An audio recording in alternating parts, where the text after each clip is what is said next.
before we start.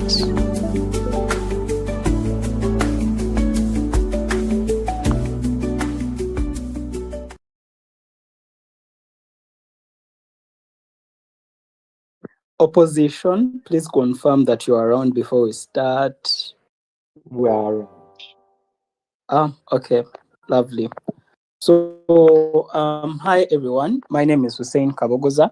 I'm going to a particular round. I congratulate you all upon making it this far. Hope you make it count. So it's going to be a 5-man panel. Before we go any further, I'll allow my panelists to introduce themselves, starting from Adrian. Everyone, welcome to Partial Culture. My name is Adrian. I'll be a panelist. All the best to both. Okay. Gift. Good morning, everyone. I'm Gift Smith, and I'll be a panelist. All the best. Okay.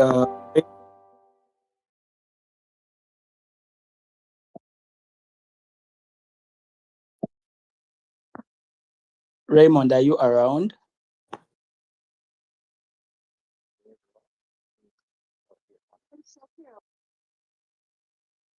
Raymond, are you trying to say something? Because I think I didn't get you.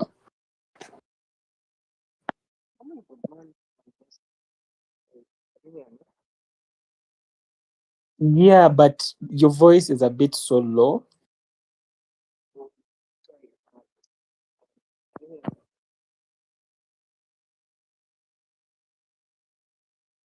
Okay. Then Jonathan. My name is Jonathan Tumwine, and I'll be a panelist for this round. I wish you all the best. Okay, lovely. Please, would want to know who is saying what. So please make sure you drop your names in the chat space. I see Proposition has already done so. Anyways, I think we should get started. All standard WSDF rules apply. Please take and ask POIs before you start your speech. Make sure you establish how you want to take those POIs. Though I'm kindly requesting one of the panelists to do the timing. I don't know who will be willing to drop the timestamps. Any of the panelists willing to do that?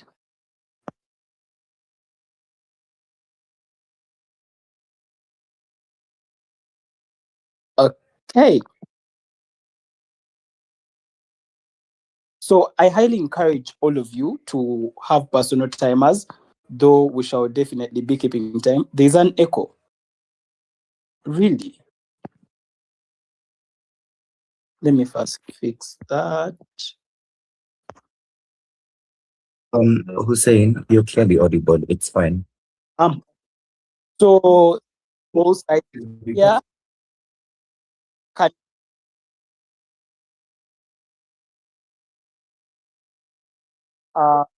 Robin, to everyone that Robin,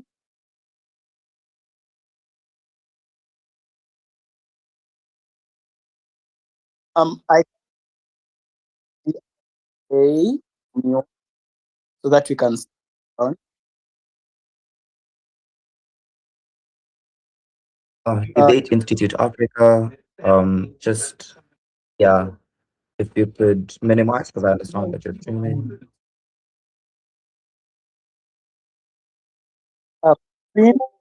Probably you could mute. Okay, Debate Institute Africa, can you mute?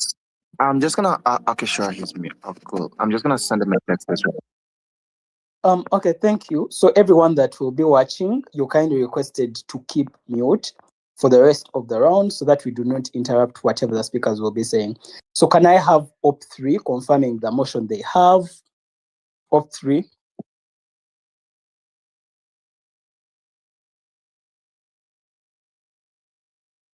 Op 3.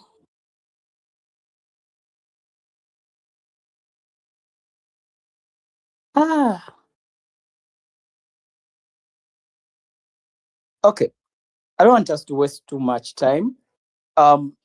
Both teams will confirm the motion for this particular round has an information slide, and it reads, "This House regrets the glorification of the concept of the modern women. I'm very sure that's the motion all you people have. So let's have proposition 1 ready when you are. Here.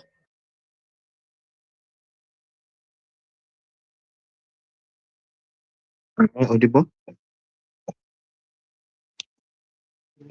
Read the motion, confirm you're audible. You seem to be a bit breaking. This house regrets the glorification of the concept of the modern woman.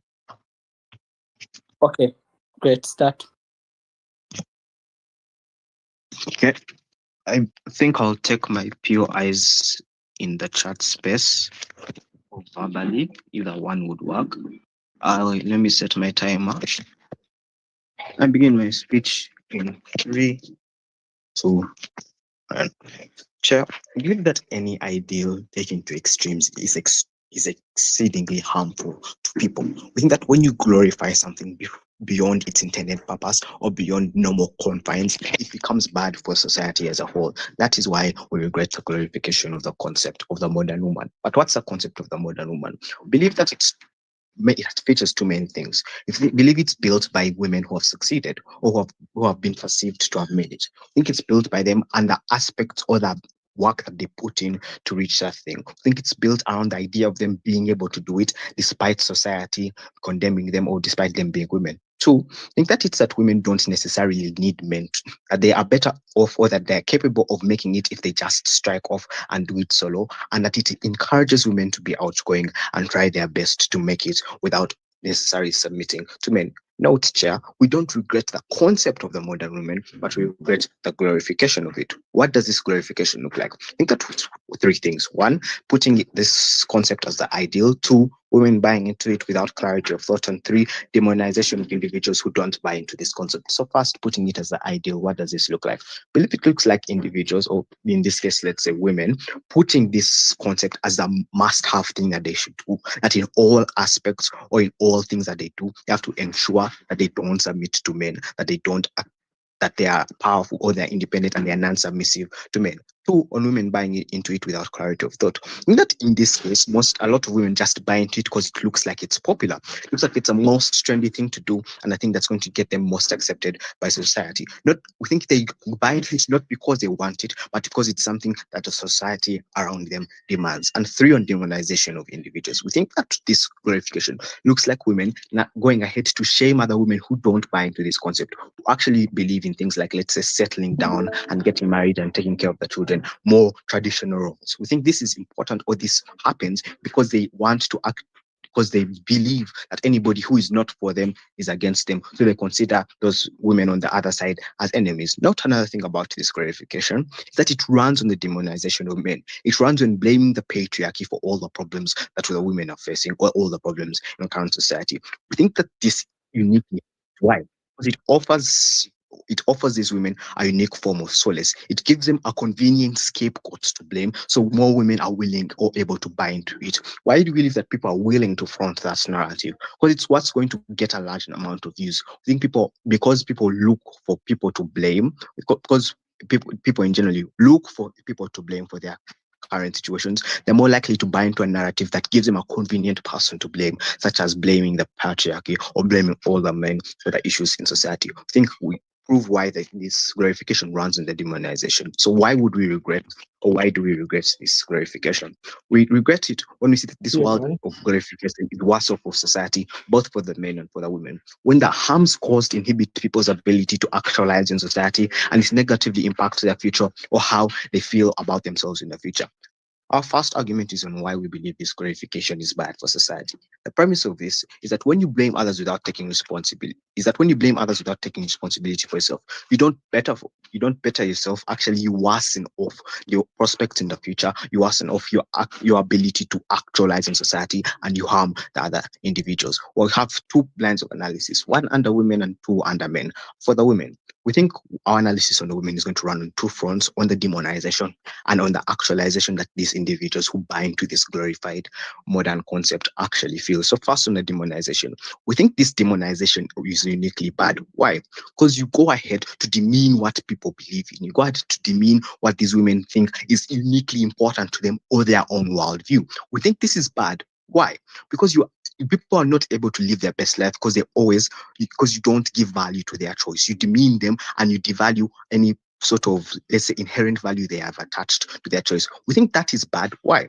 Because in order for us to have a conducive and society where everybody is able to live and interact with each other, we need people to actively respect our choices. This looks like me seeing you deciding to take a certain action that I don't agree with. It doesn't mean I go ahead to call you names or demean you. It means I respect you and I respect your choice. Two, on the actualization. I think that most women who follow this go ahead to go and try their best to live their whole lives without relying on men. I think that's bad on two fronts. One, on the loneliness they feel when they reach at a certain point, and second, on the success that they are able to get. I think at a point in time where these women believe that any form of cooperation with men is bad or is going to be termed as submitting to the patriarchy or submitting to the men, they're most likely not to do that. What does this mean? It means they're most likely not going to be able to work properly with men who are above them in the corporate ladder in case they have a job. That means they're most likely not going to have good job prospects. But two, on just how they feel as people. We think at a certain point in time, if you just look at real life now, we have a large number of middle-aged 40 to 50-year-old women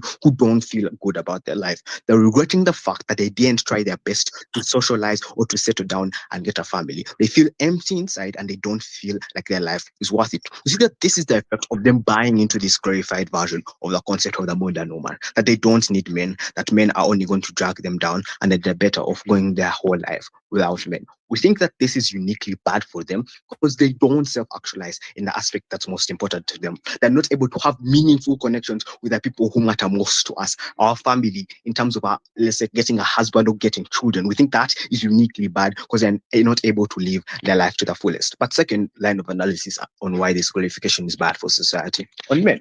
Two aspects on this again. We think on one, blaming the men, and two, on the aspect of refusing to work on the men. So first on blaming the men. I think this looks like saying, oh, all men are dogs, or the patriarchy is the reason, all men are the reason why we need this isn't working. We think this is used as a convenient scapegoat, as I said, to go ahead and refuse to accept responsibility, to go to change your circumstances. We think this is bad. Why? Because you demean and you isolate the men from you, this sort of, let me say, demographic of women. Why? And why do you believe that is bad? Because you negatively impact the way men are viewed in society. What does this look like in real life, and what are the examples of what it has caused? We think it looks like two things. One, men not being valued as much in society. They are viewed as unnecessary items, or the narrative boils down to things like, let's say, 100, I'd rather take a bear over a man. We think what that does is that it devalues men. Why exactly do we think that's bad? For the same reason why we tell you devaluing women is bad, because you demean how they're standing in society and how they view themselves. We think this is the result of this is what we see in society, especially regarding men. The amount of men who no longer feel good about themselves, who are suffering from mental health problems of depression or low self-worth. But two, on refusing to work under men when needed because they view it as submitting to something they don't buy into. We think that is bad because you negatively impact your ability, or you negatively impact the ability of these men to actualize in their workplaces. That means they're no longer able to perform as efficiently because they're fighting against this narrative that has been imbued in society, and they are the reason. We think it is bad, and it means that society is more divided. The impact of this whole argument is that people are not going to be able to actualize in society, where people don't open up to the people who are most important to them, where people bottle things up because they know that, like men, if they open up, it's going to be them for it, and they're not actually going to be given the time or the day. We think that this is important to show you why we actually regret it when people don't self-actualize, or it inhibits people's ability to actualize or their future. With that, I'd like to rest my case. Okay, thank you for that lovely speech. P1, let's have O1. Here.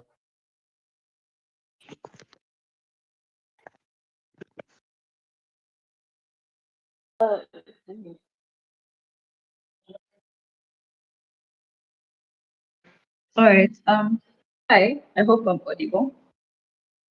Yes, you are. All right.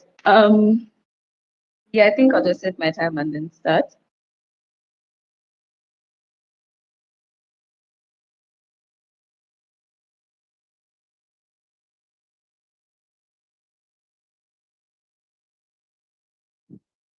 I think the very first thing concession we're going to make is that we're willing to concede to whatever OP says. However, we are only willing to concede to the harms that OP gives us if they provide to us a viable counterfactual. Why does this become extremely important? A, it means that from the very first speech, they fail out on their burden. But B, because we have no viable alternative for what probably the solution mechanism would be for like things like past atrocities or like gender inequality, we ought to remain with status quo that has a glorification of the narrative within the very first place. Why does this become important? It becomes important because A, it means that in the very first speech, no matter what harms they point to us, no matter what harms they prove, still they don't provide a metric for solvency. Why? There's a problem that exists within status quo, then that's the reason we probably have the motion. Things like gender inequality that exists, things like misogyny that exists within society, narratives against women that are actively perpetuated by either A, the patriarchy, but B, by cultural norms that you're unwilling to do things like break out of. Being that there's a problem that exists in society, there ought to be a viable solvency mechanism as opposed to just proving why there are harms that exist within either side of the house. There are harms that are probably going to exist. However, the comparative ought to be on whether or not you get solvency within your side of the house. Very proud to propose. Very proud to oppose rather. I think the very first thing I'm going to do is paint to you what exactly the problem looks like. Firstly, because of things like cultural norms or because of things like the patriarchal society, women have little to no freedom, and a very like small portion of women have started like the whole narrative, like side proposition wants to claim. However, the very first argument that they run on things like how women are coerced into believing this, whether or not they would like to, or whether or not they'd like to stay within submissiveness for things like for the sake of culture and everything, like the whole argument is premised on the fact that people are going to be like coerced into believing into this narrative. Counter to what Prop says, however, people exist within their cultures, but a vast majority of people lack the freedom to do whatever it is that they want. What this particularly means is that narratives that exist within society coerce people into believing believing specific ideologies about women. And there are people who would like to opt out of those narratives, or there are people that would like to break free from the chains that exist within the past atrocities that happen to women. And being that analysis exists, or being that problem exists, you ought to provide solvency for it, or you ought to provide some proportional response to it. Given that there's coercion that exists within the other narratives that exist in status quo, outside the things like glorification, you probably create the comparative on which side of coercion becomes better. What then does glorification then look like, and why does it become important? Glorification actually becomes a very important mechanism to which you gain solvency. Why? A, it means that there's mass accessibility of the narrative because it's popularized within society. That means it has a lot of buy-in within a number of echo chambers and everything. That means it has been able especially within social media, it has been able to break through the echo chambers that people exist in, and it's something that's widely accepted. But B, because of things like communitarianism, things like popularization, a lot of people buy into it. Why does this become important? A, it means that glorification has a lot of coercive power because of probably the scope of impact. Notice this narrative has a lot of coercive power. Probably because people fear being demonized by getting out of other trends. But even if that's not true, because of its popularization, other conflicting narratives probably lack some sort of coercive power to equal it has broken through things like echo chambers within it. Why does this become extremely important? It means that A, glorification on principle provides a proportional response to the problem that exists within status quo. I just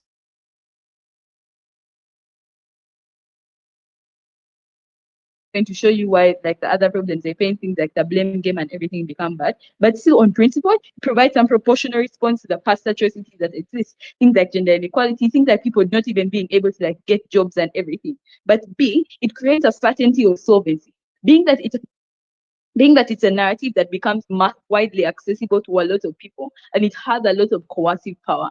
It means that you're most likely going to have a lot more certainty of solvency because on things like the scope of impact, you're most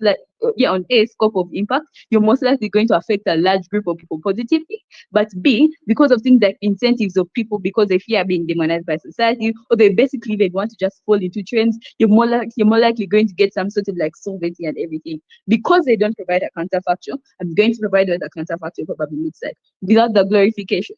They say that you stop blaming men for like past atrocities and everything. Why does that become bad? You stop blaming men for like your inability to probably exist within society. I think I just want you to note that this is a reality that we exist in, that there is always that the patriarchy consistently exists within status quo. However, because you exist within the utopia that I am the one who probably caused my own past atrocities, even though it may not be true, you become much less likely to do things that hold the patriarchy accountable for whatever action that it is. That is to say, if a man gropes me within society, because I am not supposed to believe that that probably a man is going to is like a very bad actor within my society, I'm less likely less likely to do things like hold them accountable, because I'm not supposed to blame them, because I'm supposed to like hold myself accountable, even when the idea is that like the idea is supposed to be that even when the idea is supposed to be that these are people who have actively harmed me. But B, on the whole idea of how like women from the past feel like very bad that they never fought for everything, I don't think that's true, within the sense that people find a lot more contentment within the fact that past atrocities are going to be broken at the end of that, are going to be held, are going to like get some sort of like justice at the end of the day. A simple like intuition pump. The fact that people got independent, that we live in an independent state right now, is not that it doesn't make people very sad, or like very, very sad that they were never the people to like perpetuate these things or like fight against these things. It simply provides them with some sort of contentment that there's change that actually exists in society, or that problems are never going to be like permanent within it. So I think that creates much better comfort for them, because I think that creates much better comfort for people, because they are more likely going to have some sort of hope for the future. Or even if they feel like they've created like some sort of impact by virtue of the fact that they basically exist in a much better society, or they are much happier with the fact that actors, apart from them, despite the fact that they were unable to solve the problem, end up having the capacity to do that. I think you get a lot more contentment from the fact that things are actually changing, as opposed to like the selfish nature that they try to paint within like side position. I think where they fail out on this debate is that they don't provide to us a viable counterfactual that exists within their side of the house. Given that they lack a counterfactual, we're able to assume what it is. It probably becomes things like basing like on what the analysis is. I'm not going to hold like a man who rapes me accountable, because I'm supposed to be my own, like I'm supposed to like be my own person. But B, if we make a way up on like, or a comparative on things like coercion that exists within their side of the house, we're willing to consider coercion probably exists within the glorification.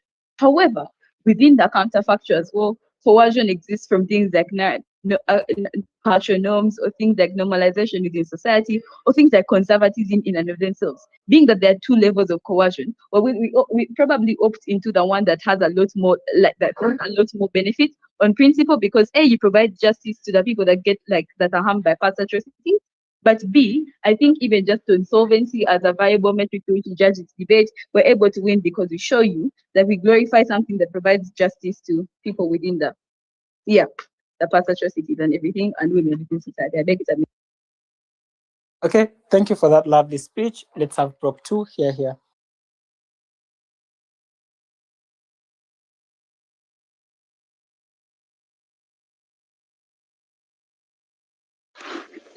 Hello, am I audible?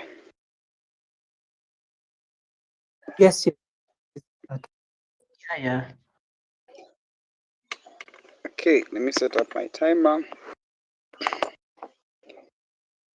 All right. Begin my speech in 3, 2, 1.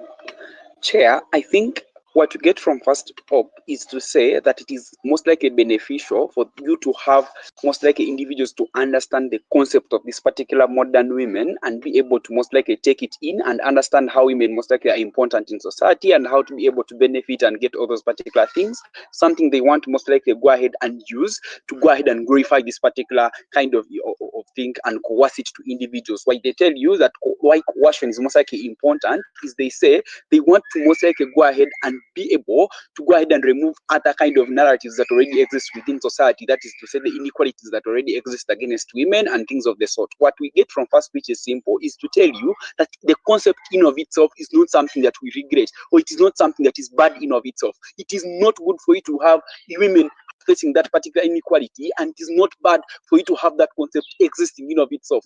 What Micah is able to show you is that when you have glorification, it becomes something that is extremely bad because of the impacts that are most likely going to exist. A simple counterfactual he gives you, if you are to call it anyway, is to say, don't glorify that particular kind of thing. The reason is simple, is because the glorification in of itself is harmful, and it makes even the impact that you most likely want to achieve in the first place never to be achieved, or to become even negative in of themselves. That is a simple reason as to why it gives a burden to opposition to prove exclusively why those particular benefits of the concept can never be achieved if glorification in the first place does not exist. If you don't popularize that particular concept, why those particular kind of benefits will never exist in our world. Secondly, is to prove exclusively why those particular benefits that you want to get from the concept can never exist without glorification in of itself. You must exclusively show us the necessity in order for you to go ahead and popularize and glorify this particular kind of concept. We are so proud to propose. Chair, we think there is no way you can ever go ahead and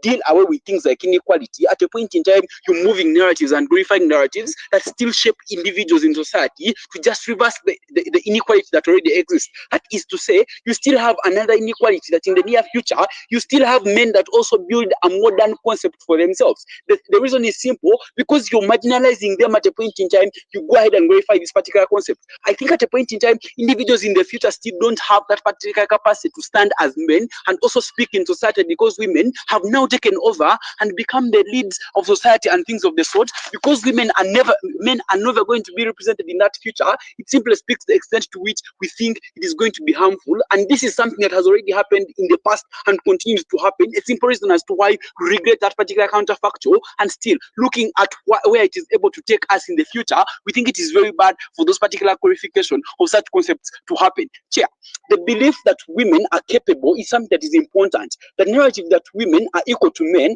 that they can cooperate with each other and be able to work, is something that is most likely going to be important in society to exist. Chair, understand, if there is inequality, the best way you can ever move those particular things is in order for you to get things like equity. We think on their side of the house is that women are most likely going to push for things that are even most likely not going to be possible. That is to say, women even want to become husbands in the house simply because they think they have the same power as men. Chair, understand, equity rules don't deal with you having the same things exactly, but having the same power to go ahead and do particular things. That is to say, I can be the woman and still have the ability to speak in the house, but I must be able to have that capacity to be submissive to my husband. Those particular things never happen on their side of the house, because individuals in that world feel like they are superior, feel like they want to become big in those particular things that are most likely going to be harmful in that particular world. Chair, understand a few things in this particular debate. The first thing is to say, what happens with glorification is simple, is that people buy into it without questioning it. That is to say,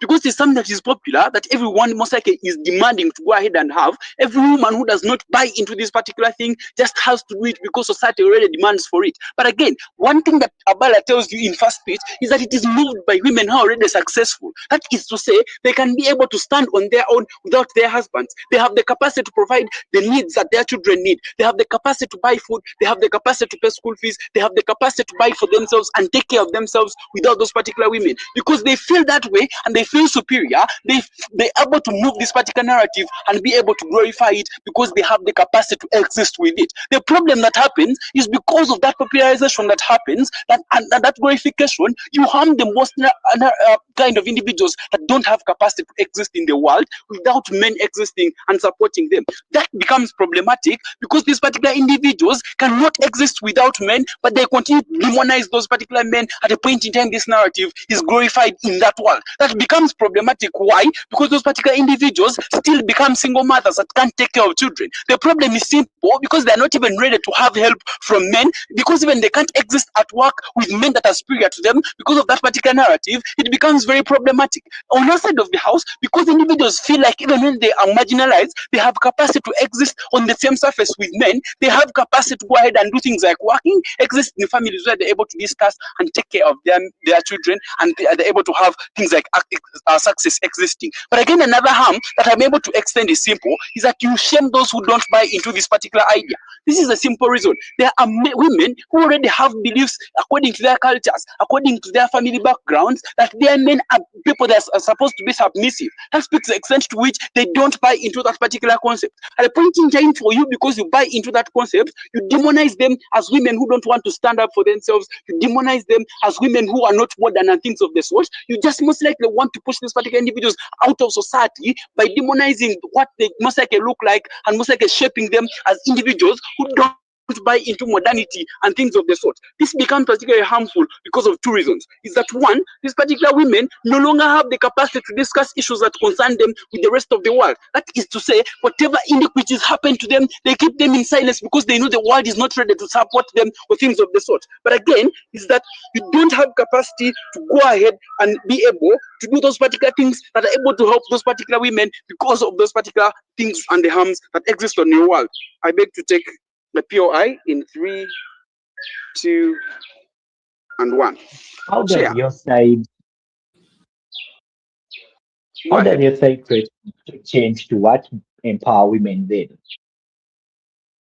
Okay, I think this is simple. What I tell you, the analysis I give you, is that women empowerment cannot exist by demonizing men. That is the narrative that is moved by glorification of the concept of modern women existing on that world. We think on our side of the house, the concept still exists without glorification. This thing is simple, is that those particular harms that we show you that glorification brings are not able to exist. That simply means that women and men have the capacity to sit in the same place and be able to discuss those particular issues without them demonizing those particular men. It becomes very important that at the point in time that exists, the men are able to have the capacity to believe and associate with those particular women, but the women also have the capacity to work with them. That speaks the extent to which you have the capacity to go ahead and have equality existing in that world. On your side of the house, because these particular two parties are never going to be able to accept to sit in the same place and discuss issues at the same table, because they believe that each one of them is being demonized, or secondly, each one of them is facing things like inequality. It becomes particularly harmful to them, and particularly something that is bad on that side of the house. Chair, understand, again, when these particular women decide to live alone without those particular women, there's a certain psychological harm that exists on their side of the house. That speaks the extent to which it speaks about how those particular individuals are able to feel in that particular world, the loneliness that happens in that side. But again, it also moves us to things like bad habits that exist. Because women believe that they can do what men can do, they're sometimes going to be pushed to go ahead and get things like maybe become lesbian, because they believe they can now marry and become men and things of the sort. That speaks the extent to which you have things like bad habits that exist in that world, because women now lose feelings that connect them to men and things of the sort. It speaks the extent to which even those who have ability to produce children, those children don't have capacity to live with their people, their parents and things of the sort. Okay, thank you for that lovely speech. Prop 2, let's have Op 2 to advance the debate for opposition. Here. Okay, my speech begins in 3, 2, 1. Canon, notice if your sister was in a relationship with an abusive man, or if your mother is getting harassed at her workplace sexually, right, and she does decide to walk away, right, you realize you won't hold her really as a bad person or someone who is trying to demean men, right? But further, you would say that she's looking out for herself, right?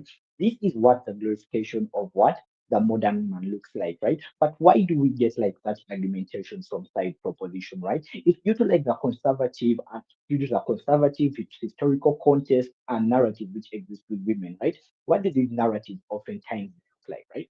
Number one, it looks like as a woman, you're supposed to get into a relationship with a man, right? And if you decide to walk away, right, oftentimes your society is going to pin you to be the bad person here, right?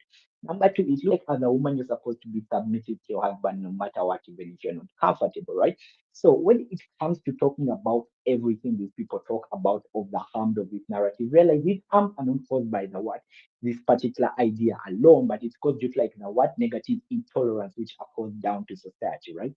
Now, let me now go into response like major things they bring about in their case, right? Number one, on the fact that you don't need men, right? We come and tell you, the idea of modern woman doesn't ideally look like you don't need men and you don't want to like get into a relationship, but it looks like rather no, you're not going to get into a relationship because society is dictating you to get in a relationship.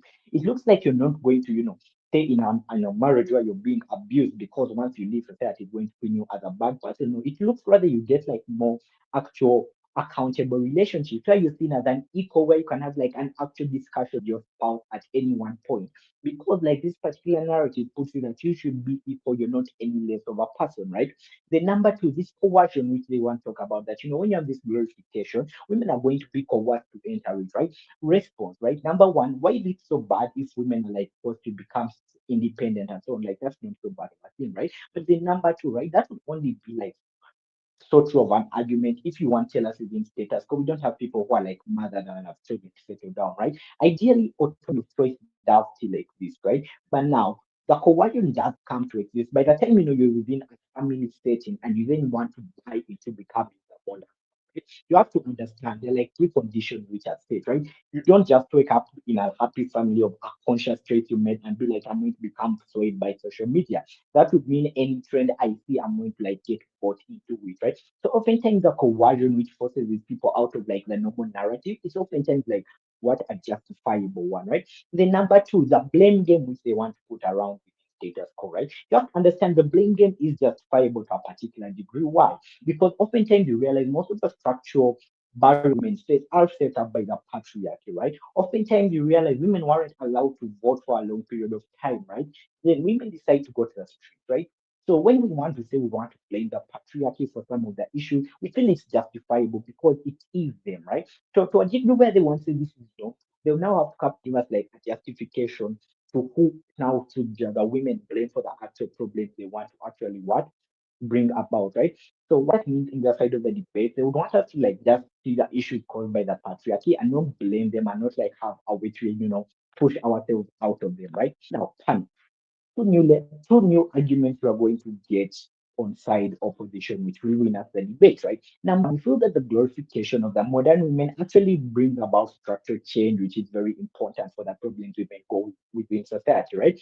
What is the premise of this argument, right? Number one, when you have like the glorification of this narrative, this oftentimes comes with cultural shifts, right? Cultural shifts in form of more people are seeing this within what social media and are going to be bought. This particular buying in from women is going to lead to women chasing their dreams, entering what offices such as CEOs, more women actually investing in education, right? When this happens within status quo, what is going to happen is that you're going to have more women in workplaces, you're going to have more women in what?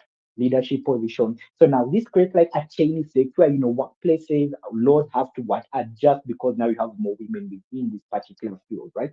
Now when this particular adjustment does come to happen, right? Why is this bad for women?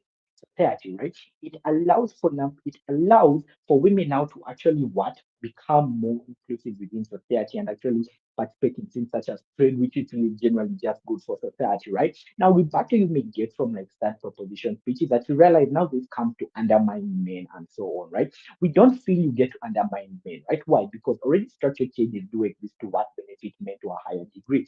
So what this does for the debate is that A, you're now going to have like men and women competing for jobs. And we feel that when men are going to be challenged for this job, you're going to realize you're going to get like more class, a much better group of people getting jobs because now there's just like a lot of competition, right? So people are going to what continuously have to work on themselves, get that particular aspect, right? So I feel that shouldn't be like a major issue within the debate, right? So what this shows for the debate is that when you have this particular glorification, right, one may want to call it just aesthetic feminism where women are just like, making a lot of money, but just understand when you have the women making office power, this actually now creates like a change and discourse to have like dialogue, create like a change for pipeline and so on, right? Now, go to the next part of my speech, which is going to be the comparative of three things, right? Number one, the choice of women within the world. Number two, which side actually solve the problems women face in the debate. And number three, the relationship and quality of relationships women and men are going to have within the debate, right? Number one, choice. The aspect of choice on their side comes in when you have a glorification, you're going to have a what? You're going to have coercion, right? We can't tell you in first and second speech, right? Oftentimes people do have choice to decide to stay where they're at. But when these people decide to buy into it, the precondition which have forced them to buy into it, right? But in outside of the world where you have this glorification of the modern woman, right? You realize women are no longer going to be held down by like the patriarchal matrix, right? It actually opens choice which they are going to have, right? So this would look like a woman who wants to actually get into a career of business is not going to be held down, right? So we feel choice is allowed on our side because they just like give open a room of women who are going to, get into it, right? Now, number two on comparative, who solves the women's problems within the debate, right? The women's problems in status quo look like this, right? Oftentimes, women are like held down through things such as inequality, structural barriers, and so on, right? On this side, where they don't give us a counterfactor, we really don't really have like any comparative way up you can use to, see how they actually solve the problem of what the women stakeholders in the debate, right? But on that side of the debate, we come and tell you, you have to understand when you have this particular glorification of women, right? Women now can actually get within what places of what because they're now like being inspired to chase them, right? And when they're being inspired to chase them, this now creates like what a cultural shift. So these places have to like adapt, right? So this means like what the structural barriers which women go through, what unfavorable working hours, all those get adjusted within outside of that debate, right? The number three, relationships, right? Number one, on side of relationships, they come and tell us on your side of the house, women are not going to want to buy into things such as relationships with men and so on, right? Even if we say that's true, we don't feel that's a bad thing, right? Why? Within status quo, you have people who enter loneliness, such as nuns, people such as priests, right? And then number two, people do have other structures such as friends, people have other structures such as family. Now you'd have trust in exclusively why someone can't without an intimate aspect of relationship when you have other people who tend to buy into that, right? But then number two, if you get to buy into their best case scenario of loneliness, right? You realize on the other side of that world, you expect men to enter like abusive, toxic relationship, right? So even if you're lonely in the long run, we feel it's better off when you survive like mental abuse and trauma. But in outside of the world, you get relationships where you're seen as an equal can actually discuss. So with that, I still live in that authority. Believe it or not, I rest. Okay, thank you for that lovely speech. Let's have Prop Whip here. You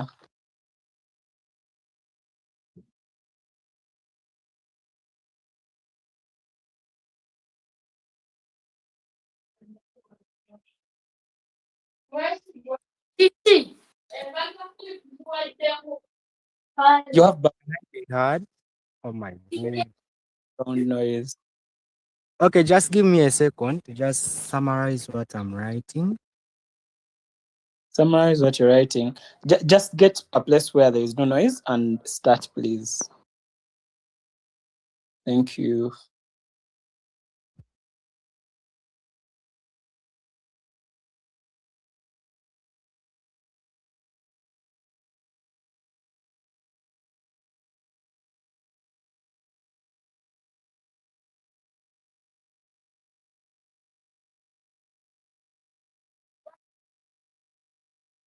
Okay. I'm gonna start on my next word.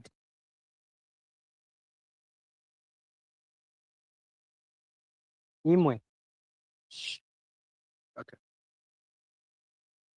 The proximity in society to constantly cater for strong families, to constantly cater for the happy marriages, the proximity that we want to be discontented within society, i.e., the societal fragmentation, oftentimes this proximity is pushed onto women, right? That is why you have the existence of such narratives like the strong womanhood, anyways. We think that those kind of proximity is only premised on an idea that A, individuals want to be like how women are going to be upheld themselves within society, but I think B, on how they interconnect with the men for who to constantly cater for those solutions anyways. I don't think that opposition can have any chance of winning anyways. What is the burden for proposition? I think we have to show to you the extent of value that is attached to both worlds anyways. I think comparatively on opposition, they ought to show to us why even at that less extent, like they have to prove how women don't experience the widespread inequality that already exists on their side of the house, or like the level of proximity. But I think B, they have to defend the changing societal fabric exist because of the glorification. But I think C is that you have different responses from within the different women. You never have an idea of how you're going to be constantly favoring for those societal inequalities anyways. Two major clashes on the idea of like who better perceives this narrative, but I think secondly on the idea of solvency. Before that, a couple of responses. I think first op says that individuals within society have to be proportionate to the responses they give anyways, just because there's mass accessibility, there's more buy-in, so you break the equal genders that already exist. I don't think that buy-in necessarily does not exist on our side of the house, because you already have the existence of things like social media within society. You have existence of things like activism that constantly happen. You can never lose out on the idea of buy-in. But even if it does not happen on our side of the house, we showed you that the glorification demonizes this idea. You can never have the individuals over perceiving in it anyways. And I don't think that they can be winning on that idea anyways. But I think the second idea they push for is that you want to provide, like you want to create the solvency because there's scope for larger individuals. Probably there's fear for demonization. Again, I don't think that you can be achieving the perception of individuals where they're not actualizing themselves. They're already having the fear of constantly buying into this perception. Why? Because they think that it is only proximate to the elite. It is only like catered for the certain number of groups anyways. But I think the third push they cater for in their second is to say that you want to bring about structural changes such as like the culture shifts. So probably you want individuals like the women to be existence in leadership positions. Again, we think that the idea within society is that you want to be constantly prioritizing how people perceive these things, right? That is why you have even the minority groups being represented within the countries, regardless of whether they are democratic or not anyways. But I think secondly is that you have to cater for the best mechanism of how these individuals are going to be catering for the leadership position. Comparatively on their side of the house, this is why you have the leaders probably being just coming from certain elites of the women. You never cater for like this total inclusion of these women anyways. But I think that the last idea they push for is like there is existence of choice of theirs on their side of the world. Again, we think that entirely choice already exists. Why? Because people find value in it. People find like it is equally going to be helping their dignity. So there's already buy-in on choice anyways. Two major clashes anyways on idea of like, who better perceives this kind of on who better perceives this kind of narrative. I think they push on our side of the house as to say you only have the capacity or like you only have the perception of this narrative to the extent of how individuals are going to be included in it. On their side of the house, this is why you have the glorification. You only have an idea of just having certain groups of individuals buying in. Our side of the house, we showed you that you only have the capacity or like the benefits that they show to us and the impact when you have like more buy-in from individuals. The capacity or like the extent of buying in where you have on opposition, it can never reach the extent of how individuals are going to be buying in anyways. But I think secondly, you don't have the capacity on their side of the house due to the fact that there is already demonization. We think that society is going to be oppressed in that regard. You can never have an idea of, like trying to cater for that kind of world anyways. But I think the second chart is to say how the glorification looks like, right? We think that when you don't have the idea of just respecting individuals, but looks like you have more elevation, you have more societal pressure, you have the extent of public notice, you have much more attention on things like media, but also it becomes societal expectation. The impact of this is twofold. A, you overdrive our attention to individuals that can never be like realistic on the ideas they want to achieve. But I think secondly, you can never have a pragmatic change or like a societal drive into that regard because people just be buying in. They never cater for the idea of like, like trying to cater for the pragmatics anyways. But I think the second idea is you have to understand why like the narrative already exists, right? We think that it is only existent when you want to create a fair ground for women anyways. That is why you have individuals who like probably you want to have women valuing their roles, valuing the value for themselves, right? But I think the idea that the extent you compromise that, i.e., you normalize the civilization, there's more competition. Women, instead of driving for the activism or the societal change they want, they become more competitive. You can never have like the stringent mechanism of achieving that anyways. But I think secondly, the extent of how you achieve, like they want to achieve beyond the traditional accepted norms anyways, i.e., on principle, we think that even women, even like men within society are supposed to be the leaders of the family anyways. But I think the extent that you compromise such ideas or narratives within society can never become an ideal of us buying into anyways. The biggest clash on solvency, right? The comparative is quite simple. We think that on our side of the house, and this is just like what Helena tries to push for on the counterfactual, right? In status quo, we have existence of certain laws that cater for women, i.e. there's imprisonment for men who constantly, like violate the women's rights. But I think secondly, you already have attention from the government on things like the gender-based violence anyways, right? We think that the comparative on our side of the house is that you have you take the action, i.e. you have more government push factor that constantly happens in that side of the house.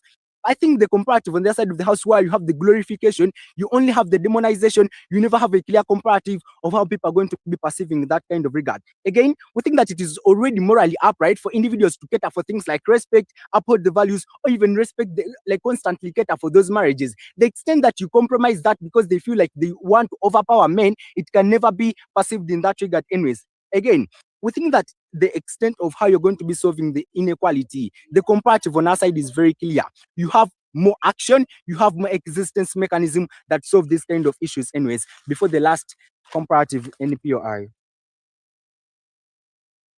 3, 2, 1.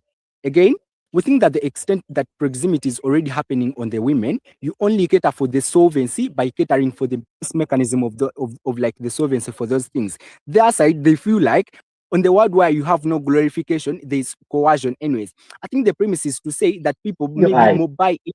So there's an idea, it's protected time. There's an idea that you never have an idea of like constantly catering for the best solutions anyways. I think the response was even intuitive in Abaala's speech, right? He tells you that already you have existence of things like cooperation between the women and the men anyways. That is where you have no glorification. But at a point in time where you have to prioritize the glorification on their side of the house, they feel like the men can never be, they just feel like they are nonsense within their lives. They can never be cooperative in that regard anyways. But I think the second idea is that you demean even the value of men in that regard. Again, inequality, what sense on their side of the house, you can never have a fair ground for solving the inequalities that happen on that side of the house. Comparatively, on our side of the house, we showed you that we cater for the solvency by even having the existence kind of laws, but also having more action that is taken in that regard. So proud to win from proposition.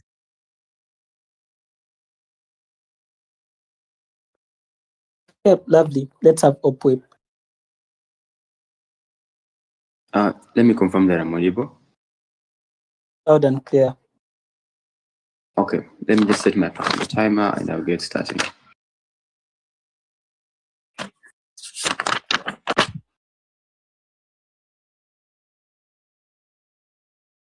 Okay, I'll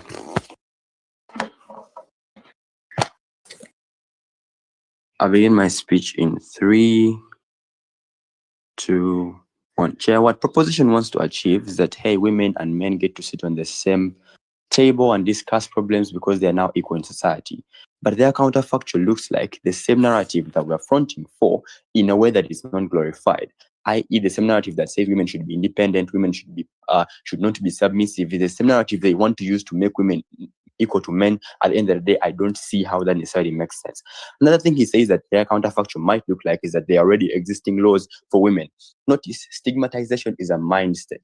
The extent to which you still see men going away with rape cases by just saying, she was dressed inappropriately, so I raped her, and at the end of it all, they don't necessarily put that man in prison. It shows the extent to which those particular perceptions are still in existence, that a woman cannot necessarily stand on the street when she's wearing the way she wants, and at the end of the day, she's the one who necessarily did something wrong because of those perceptions. Even with the existing laws, the stigma is still a mindset. We need to change that mindset. They cannot win on that particular idea. Firstly, in some clarity, I think they give you a very bad context and say that, hey, with glorification, people don't really understand the narrative. I don't think this is true. They don't necessarily give any mechanization to why when something becomes glorified, individuals don't go on to necessarily know more about it. I think when the Palando is glorified, we get to know more about it, more about its history, more about the people who have necessarily won it. The extent to which it's glorified speaks to the extent to which it becomes so popular. I think Helena gives you enough context to show you why it is able to necessarily break a lot of spaces and reach very many people at the end of the day. That also speaks to the extent to which they talk about the idea and buy-in, because hey, women who are not elites will not buy into this particular idea. I think Helena's context was very clear. To the extent to which it becomes glorified, it becomes so popular that it necessarily breaks the systematic barriers that are necessarily making it unable to reach particular individuals in society itself. Second, they talk about, I don't think this debate is about sexual relationships, because the info side doesn't say that when you become independent, you become a lesbian. It just doesn't. All arguments about things like becoming a single mother, becoming lonely, are things that P2 kids would be debating on that particular front. Second thing they talk about is that, hey, cultural norms, people who necessarily want to stay on their culture, so on and so forth. Why are we willing to necessarily trade off culture from women for women that in a case in time whereby it marginalizes them? Notice, culture never gives a clear justification to why women should be below men. It's just a systemic issue whereby those particular cultural leaders and chiefs went on in the past to go on and necessarily step on women because they wanted to be dominant over them. At the expense where we go on and demonize a woman who necessarily stays contingent on the culture. I think it's a good thing because we go on to push them and leave that culture that goes on to marginalize them. But also secondly, if we go on to necessarily reduce the perception that, hey, some women can choose this, some women can choose this. At the end of the day, what all women necessarily are supposed to choose is being able to necessarily be free in the particular world. What that side of the house doesn't necessarily acknowledge is that the culture itself doesn't justify why women should be below men. Why should we then necessarily not trade it off at the end of the day? Other thing they talk about is that, hey, blaming women for all that happened in society, so on and so forth. I don't think this is part of the narrative because it just says women are independent, women are powerful. It does not say that women are stupid. But even if we were to agree that it's true, I think the impacts they make out of this argument don't necessarily happen. The idea that women don't become better, I think women themselves would be so scared of the blame they give the men. At the end of the day, they would be so scared to do the same things the men did because at some point they feel like the men would also necessarily bring the same blame to them. That I think that blame necessarily becomes a good thing for us. I think Helena necessarily tells you that if at all the blame was to exist, it is deserved because to some extent it is true. Women go on to necessarily do things like do such atrocities that necessarily marginalize women, keep them in homes as dishwashers and washing machines to the expense of their own liberty and freedom because of narratives like a woman's primary value is in the fact that they are able to be marriage material. That necessarily shows you the extent to which it's okay for us to necessarily go on and blame the men because of two immediate things to deter future atrocities and necessarily help women to necessarily come out of that particular thing. Even if the blame was to exist and it's part of the debate, I don't think it's a bad thing on that particular prospect.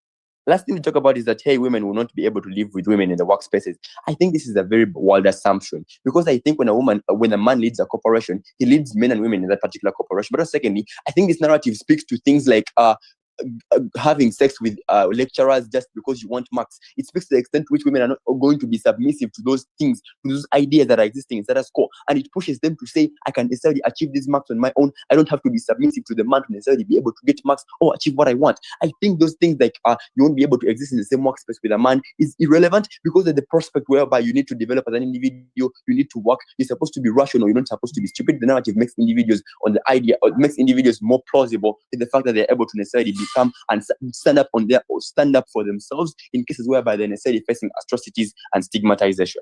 Let me go to the clashes. I think there's an idealization on who necessarily creates solvency on their side. Firstly, I think Helena gives a clear context that the stigmatization that are existing against women are embedded within the system, within the education system that goes on to teach things like Chintu and Nambi that show that a woman is supposed to be below a man. Things like political spaces that necessarily make women feel unequal. Those things are very much embedded in the system. They require a proportionally stronger mechanism to necessarily be able to break them from the core. What happens on our side of the house is that when you glorify the narrative, you make it proportionally strong. Why? Because it doesn't necessarily become easily broken down by other social narratives that are by other counter narratives. Notice other counter narratives like a good woman is obedient and submissive. A good woman is necessarily a woman's value is based on the fact that they can be married, they can be marriage material. All those other counter narratives weaken this narrative if it's not glorified. To the extent to which you glorify, you make it strong enough to be able to break down those stigmatizations that are within the system that are necessarily able to make women necessarily come out of the system. What does the comparative on that side look like? You only have the narrative. It is very it's very unclear to us why the narrative just existing is going to make it strong enough to break down these systemic problems that are currently existing. That's side of the house doesn't necessarily justify why it doesn't necessarily reach many individuals because one, is not glorified, it doesn't become so popular to the extent that it can reach every single person. But secondly, it is easily broken down by other counter narratives like a good woman is obedient and submissive. Those other counter narratives make it so irrelevant to the extent that it cannot necessarily be effective in solving the problem because we show you the problem is very much strong and it requires a proportional solution to be able to counter it. But also secondly, I don't think they necessarily give you any counter policy on why on the idea that, hey, the existing laws are already existing. I think if the existing laws are already existing and the stigmatization continues to go, it shows the extent to which those laws have already failed. I think we need to necessarily buy for something that is able to create a bit of solvency. Second clashes on the idea of urgency. I think urgency is important in this debate because every single day a woman gets raped and the man walks away with it. Every single day a woman is pushed into prostitution because he feels like she has to be submissive to men and she cannot achieve things on her own. She can't be independent. Every single day a woman is necessarily refused to go on and pursue her medicine career because she feels like she has to be married and she has to become a washing machine in her home. All those things continue to demonize women. If you don't have an urgent solution, you don't necessarily have the ability to necessarily solve the problem for the most marginalized individuals, for the most vulnerable, for the majority of the individuals. How don't they solve urgency? It's because they continue to wait for things to become a leveled ground. For those, when you give those men a platform to continue to demonize the women themselves, to continue to step on them, to continue to make them feel like they're irrelevant in society on that particular prospect. Well, that is a bad thing, that you're not able to necessarily have the magnitude that's able to make you urgent on that particular prospect because your counter policy is not in any way going to be popular enough to reach all the spaces of the country, all the spaces of the women, all the kinds of women that are necessarily existing on that particular prospect. They go on to allow women to exist within their culture spaces and feel like they are supposed to be submissive to men when there's no clear justification to why those cultures should still exist with those women, because they don't necessarily or ever justify why the women should necessarily be able to have that particular thing.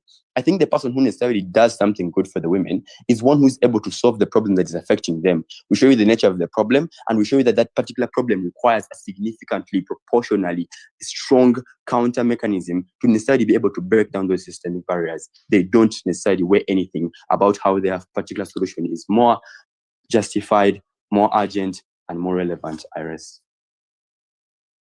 Okay, thank you for that fine speech. That marks the end of the substantive contributions for this particular round. Let's have Op reply. Here.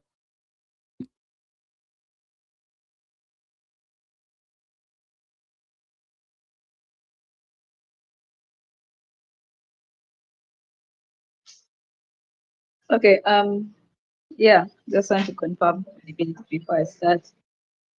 Yes, please start. All right.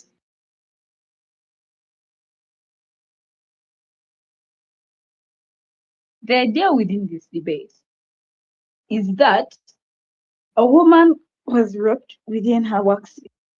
However, if we engage on what either side proposes, side proposes a world where I keep quiet because I shouldn't have been a woman in the first place, and that means they shouldn't, and so I shouldn't have got raped. What side opposition fronts for is that simply because I'm a woman, and this man decided that he would like to feel above me and he raped me, I ought to hold that man accountable. However, what incentivizes me to go and hold them accountable is the fact that the narrative that's popularized, the narrative that's glorified within society, is one that says women are allowed to be vulnerable, women are allowed to speak up for themselves, women are allowed to be aesthetic, women are allowed to be beautiful. By virtue of the fact that a narrative that coerces things like A, accountability, but B, some sort of like self-worth within women, I think it's more likely that you opt into that case. It's more probable, or like it's basically your intuition is much better for you to opt into such a narrative. Why do we win? I think A, the very first claim that comes inside proposition is to say that people need to have agency, because I think they believe that some people would like to stay conservative and all that, but you coerce them into believing that they ought to be above women. First of all, I don't think that's true, especially when the mechanisms that are backing them up is that women are going to become lesbian if they are alone, or simply that they just need to be alone and that men are going to be trash. I think with those mix, that claim still doesn't work. But even if you are to consider it valuable, still, why doesn't it work? I think the problem analysis that you get from my speech and furthermore into the opposition speeches proves why the problem is extremely atrocious. The fact that women are probably coerced by traditional norms by virtue of A, status quo, but B, the info slide, that these people are coerced into doing things that believing that men ought to be above you, that men ought to beat you, that they're supposed to be above you, that simply because you're a woman, you ought to be above that. Given that lack of agency exists, means A, you ought to have some sort of reparative value. How do you get that? You get that through popularizing narratives that push women to seek that reparative value for themselves. But B, you ought to have some sort of proportionality of the response. Being that you can't get another agency after you lose the very first agency, it means that there needs to be a proportional response in order for you to like gain some sort of justice for what happened within the past. I don't think the metric to which you get to which you get justice is simply sitting and saying, let me not blame men because I think they are going to beat me at the end of the day. I don't think it's a viable claim that can work within their side of the house. But I think the second biggest claim that comes from their side is that you're going to blame men are going to hate you, or you're supposed to like exist within men, and you're going to end up dividing society in and of themselves. I think we're okay with that blame for as long as you get some sort of reparative value for the things that they did to you. But even still, I think Fahad's analysis explains why that blame would probably not exist because of things like the preemptive fear of backlash. But still, I think we're willing to concede that the blame is going to exist, but it's supposed to be good. I think the third claim that comes from their side of the house is that women are going to be lonely. I think Juice's analysis is probably it sounds funny, but it's simple. It's that people can exist alone. But still, I think there are lots more makes that need to go into that analysis on loneliness to prove why you're most likely going to have it within the first place. Given that I think they fail to provide to us a counterfactual, and all that they do to us is prove why the harms exist at a point in time. If you have that narrative, it means they fail us on this debate. Why? I think we're willing to concede to every harm for as long as there's a viable metric in which you attain solvency. Why solvency is an extremely important metric on which adjudication ought to be done is because there's a problem that exists within the concession of either side of the house. You ought to provide a metric to which you then solve that problem. You don't just push harms, because I think within a regret motion, that's a very fast burden you have. Very far to oppose. Okay, thank you for that reply speech. Prop reply here.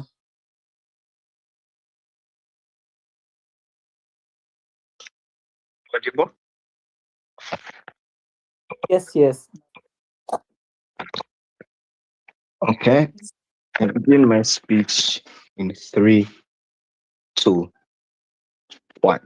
Chair, we think it is incredibly unrealistic for glorification to simply mean the mass accessibility of something. We think for something to be glorified, especially in the context of this debate, as we told you in our first speech, it means in some way or form it is changed. They don't engage on that. They simply take glorification as max accessibility and buy-in. We think that's problematic, especially in today's world where most people are able to access different things. That means the concept is relatively well spread. We don't think glorification simply being the mass accessibility or something, or a lot of buying is a reasonable stance to take in this debate. But okay, they took it. So what happens in this debate? They tell us, let's just go on 2 metrics. One on solvency. But before I go on that metric, on the inequality and the blame that they talk about, we tell you in our second speech that inequality still exists in their world. Why? Because the inequality is shifted onto men. We give you examples, or we give you analysis of why that inequality is likely to be shifted. Because women are more likely to go ahead and just blame men, obtain all the blame on men without actively working to solve it for themselves. We show you that this is what is happening in status quo, and it is problematic. We tell you that this is bad because they don't achieve any form of solvency. They just shift the inequality too on blame. They tell us that, okay, they try to pin the blame on our side, that okay, there's still going to be some sort of work done, but we tell you that in our world, on our counterfactual, where we don't glorify this concept and it's still there, it's still existing, we think women are more likely to go ahead to actively work to change the things without just blaming. They're more likely to acknowledge that, okay, the system is in place because of the patriarchy, but more likely to go ahead and put in work. Why? Because we tell you that a world without glorification means that women don't seek to work for some level of public approval and glorification. They work based on their capacity, based on their ability, and based on their wish to self-actualize. I think in a world with glorification, this concept that exists, or the way these women work, is based on public approval. They work in order for people to perceive them as being successful, or perceive them as actively buying into this glorified concept. We think that's problematic for all the reasons we gave you before, because women are not actually able to actualize themselves. They're not able to feel good about how they reached or how they acted in their life, or not able to act to, let's say, live the best life that they have. Chair, on solvency, they tell you we tell you that without glorification, women are pushed to work without this demonization of others or blame game.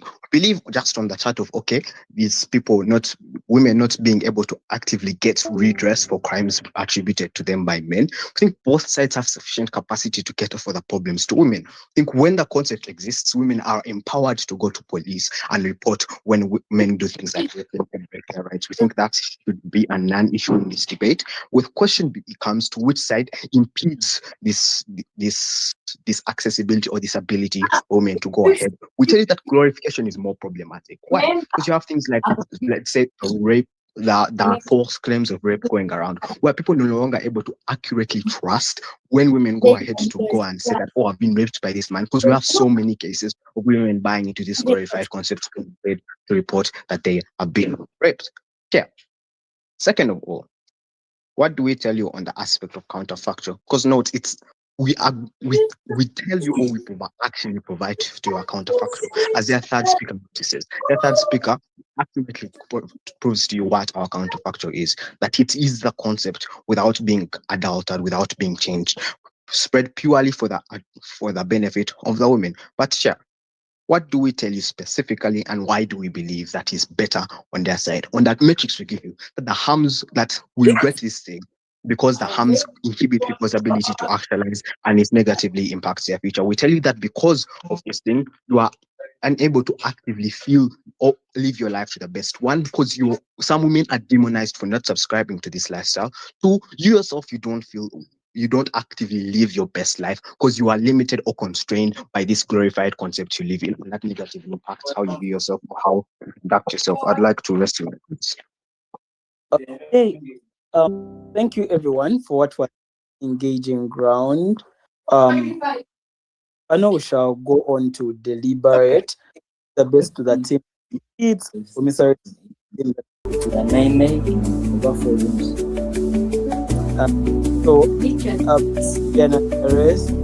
let's go deliberate. Bye guys. Listen, slowly by slowly.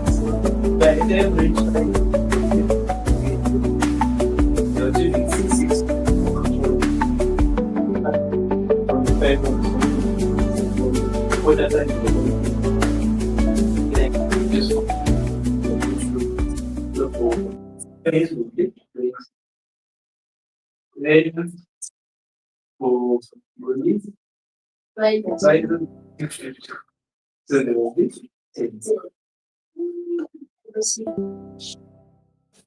industry